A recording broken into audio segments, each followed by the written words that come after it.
pleasure to introduce to the audience of our conference Mr. Andreas Schleicher, Director for Education and Skills of the Organization of Economic Cooperation and Development. Hello, Mr. Schleicher.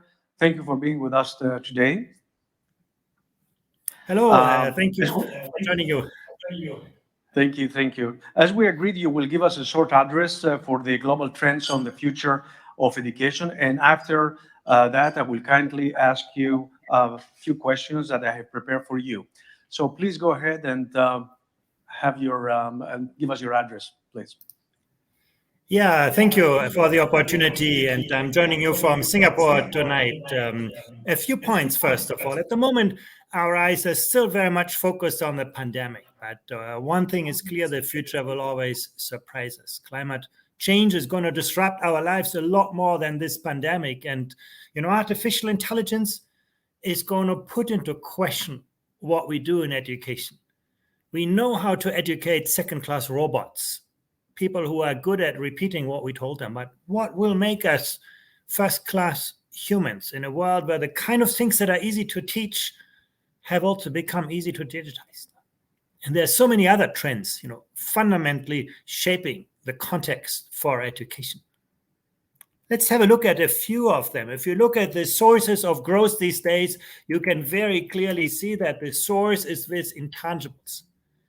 Now, technology companies that produce knowledge, disseminate knowledge, are growing sometimes at exponential rates, whereas the traditional economy, of producing goods is still existing, still strong, but no longer seeing those growth rates. The future is with intangibles, and intangibles are about people, and people about skills.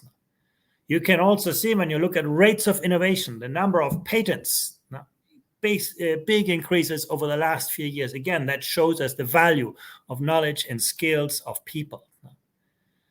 The question of, our labor markets, we see there's incredible polarization on employment, on economic terms, on cultural terms, on social terms. On the one hand, those with the right skills never had the chances in life they have today, whereas those without those skills face increasingly struggle. Our labor markets, our economies are becoming a lot less tolerant to poor educational performance. And then, you look at actually the new types of companies. Digital platforms drive the reorganization of firms. You no longer know who is a big employer or a small employer by the number of people they employ. A small number of people can change the world. WhatsApp used to have 55 employees and changed the way we communicate. We no longer know who is the business and who is the customer because we have peer-to-peer markets blurring those boundaries. And actually, what you can see very nicely here is that the risk of automation in a country is squarely related to the talent pool in the country. On the vertical axis, you can see a measure of adult skills, a test that the OECD applies every 10 years. On the horizontal axis, you can see the risk of automation. You can see how those two go together. And actually, that's, the reality. But when we ask young people at age 15 in our PISA assessment, what do you want to do in your life? You can actually see that in Greece, over 40% of 15-year-olds aspire to jobs that are at the highest risk of automation. Our education systems educate people for our past, not for their future. And it's true in many other countries as well. You can see digital Taylorism, the share of gig workers. People want to choose how they work, where they work, when they work, why they work. But what does it mean for education and training, for qualification, for degrees, when our labor markets are becoming much more responsive to the skills of people? And then, knowledge is always power. 20 years ago, we had a very few anchors of knowledge. The television anchors, the newspaper editors, they basically, curated of what we would be reading. Today, we are all our own journalists. Everybody produces knowledge. Everybody shares knowledge. That's the knowledge economy. You can see that here reflected in the number of pages in wikis, how it grows, almost exponentially. But, being born into the digital world doesn't mean that students are digital natives. Actually, when we looked at the digital navigation skills, can you distinguish fact from opinion? Can you manage complexity? Can you integrate different knowledge sources? You see, in a country like Greece, 20% of young people are ready for that. But the majority of young people are not. Yes, they can operate their mobile phone, their tablet, but they do not have those digital skills that makes them, great digital problem solver. Even in the top performing countries, I'm today in Singapore, you can say even there it's only 2/3. 1/3 is still left out. The problem is that technology is moving so much faster than the capabilities of people.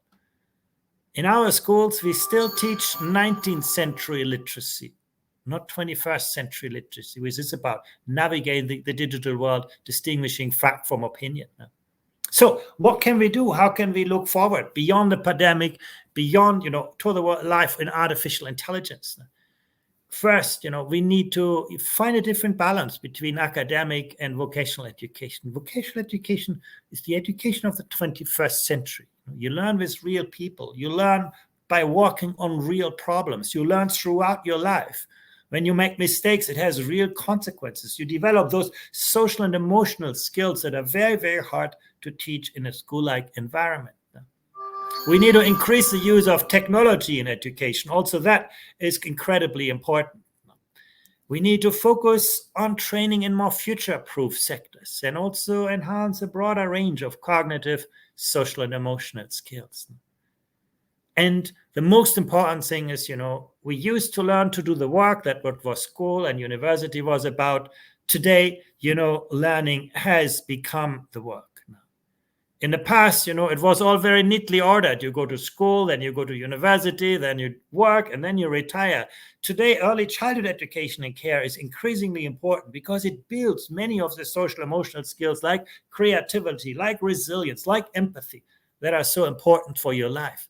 And then, tertiary education is a lot more about integrating the world of work and the world of learning in a kind of more nuanced ways.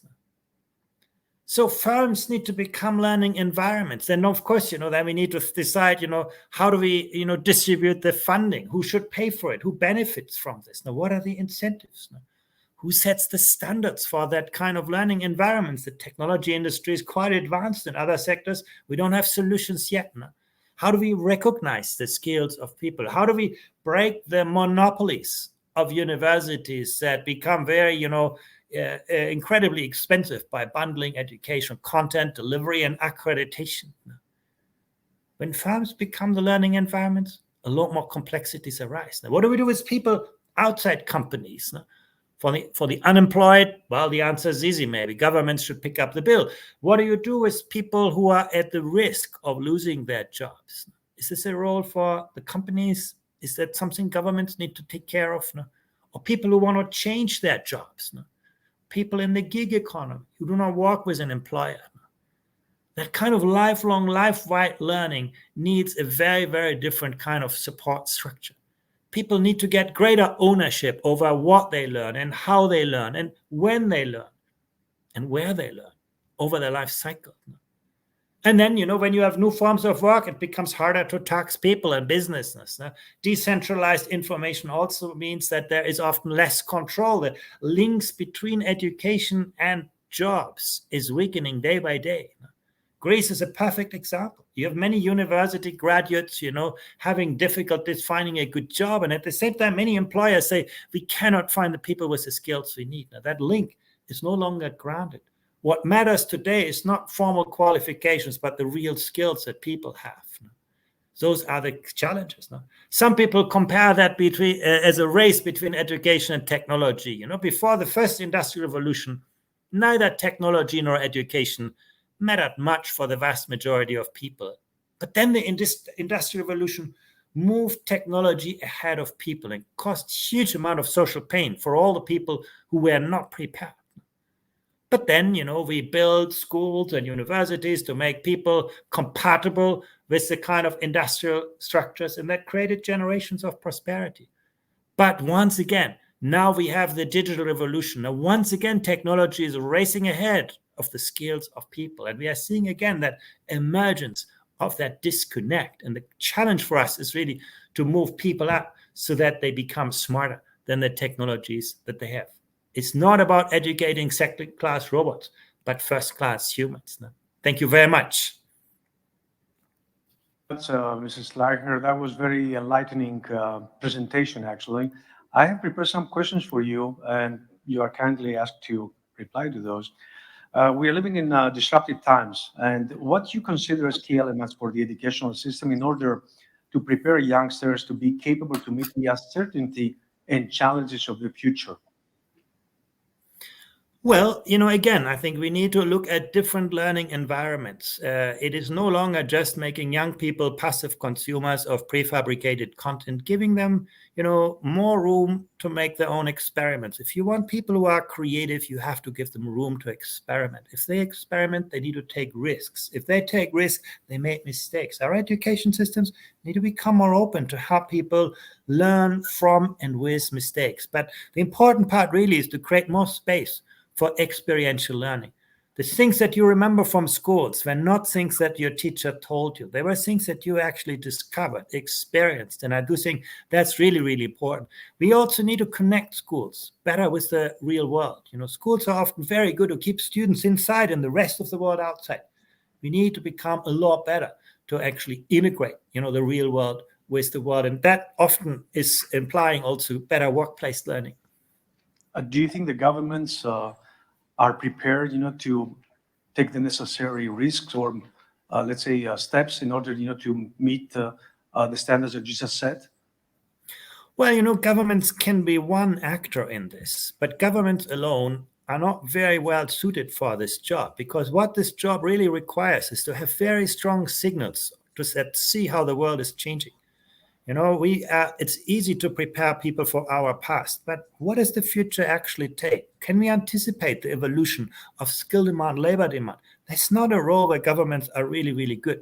That's why, governments working in partnership with industries, governments working in partnership with civil society to better understand what is required for tomorrow, and then to build the kind of learning environments and, hire the kind of people who can provide that kind of learning. And once again, we should not just think about learning up front. The most important learning today is the learning while we are working. Now, we used to learn to do the work.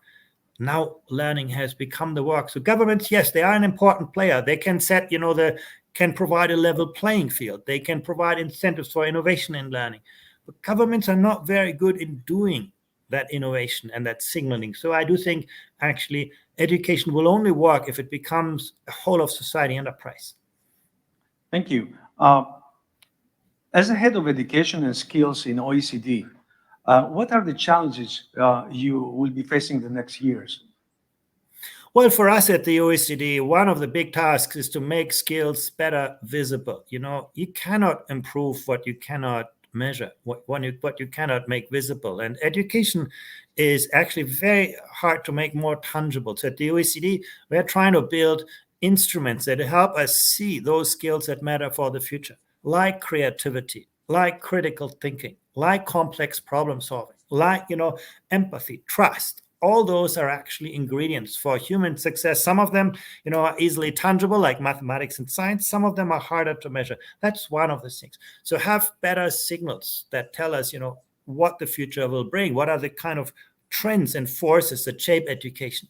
Second part is, the biggest risk that we often take in education is that we try to predict the future from where we currently are. We predict the future that we think is most likely or the future that we like.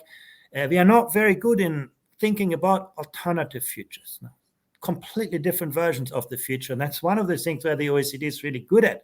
We use the world as a laboratory. We look at, different scenarios, different possibilities, and the more agile we help policymakers to become, to anticipate, a pandemic or, the evolution of artificial intelligence. The more open we are to multiple futures, the better we will be prepared for the future that eventually arrives. And that's really a big part of the work of the OECD. Thank you. In your opinion, and according to the data that OECD has for Greece, What are the necessary changes the Greek schooling system needs to incorporate in order to keep up with the Western standards, European standards, when it comes to education and future of the work?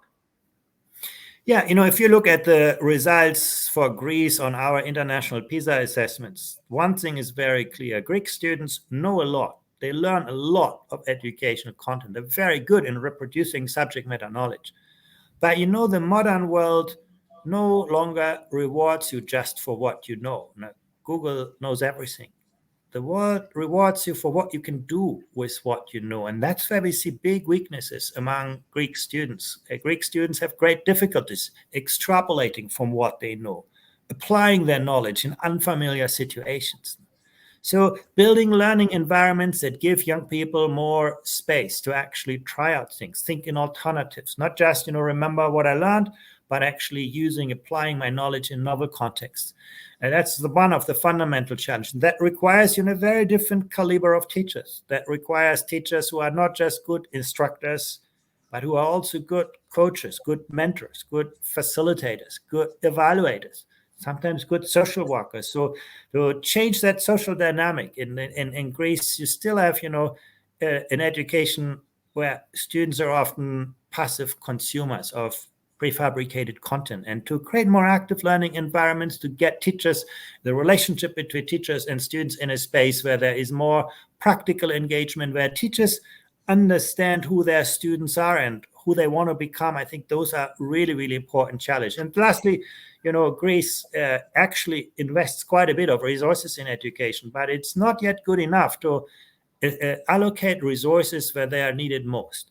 If you come from a wealthy background, you'll always have open doors in life. You'll always succeed, even if you don't find the right school. But if you come from a poor family, you have just one single chance in your life, and that is find a great teacher and find a good school. And that is so rare in Greece. You need to attract the most talented teachers to the most challenging classrooms and get, the best leadership in the most difficult schools. That's actually what we can learn from Northern Europe or from East Asia, where the education systems create a much more level playing field. So I would say those three challenges are very real for Greece in our analysis. Well, as a chamber, I totally agree with you with what you said about our schooling system. I have a last question for you. We are living in times of a growing immigration. How can children of immigrants or refugees keep up with the fast changes taking place in the educational system of developed countries in order they become agile and productive part of the society and the labor market to an extent? Well, we have one chance, and that's basically the school. If, that decides whether immigrants will become an asset or a liability for our host societies. The one thing that makes me very positive is that in most countries, immigrants come with a higher level of ambition. They come with a great resilience. They have gone through a lot of hardships in their lives. They've solved difficult problems. So actually, they come with many of the ingredients for a good education. I think what the host country, like Greece and other countries, need to do is to ensure that when those people arrive, that they can get the opportunity to realize their potential. They bring a lot of potential with them. I would not worry about lower academic potential. Sometimes these refugees come from poor families, of course, but generally they come up with a lot of motivation. They come actually with a lot of emotional, social resilience. So I think when we provide the right conditions, they can succeed. Why do I say this? Because when you look at the share of top performing students in Greece, it is as high among immigrants as it is among those without an immigration background. And that's true for most European countries. So we often underestimate the potential. Of course, what is so crucial is to provide immigrants very quickly with a good immersion in the language. If they are not, very good in Greek, then they're not going to have much of a chance in the Greek society. So I think we need to make a concentrated investment in 1-2 years, and then those people will become a major asset for our economies and societies. The best country in the world is Canada. Actually, they're very, very good at, and after 3-4 years, you no longer see who is an immigrant and who is not. All young people actually get a good education. Uh, Mrs. Schleicher, thank you very much. I don't know whether you've been in Greece ever. You visited our country, but I hope we will see you the next TFTD next year, hopefully. I really enjoyed the conversation we had, and of course, your presentation. We really appreciate it, all of us here. And thank you again for being with us. Have a Good day. Thank you so much, and I look forward to see you in person. Okay, thank you.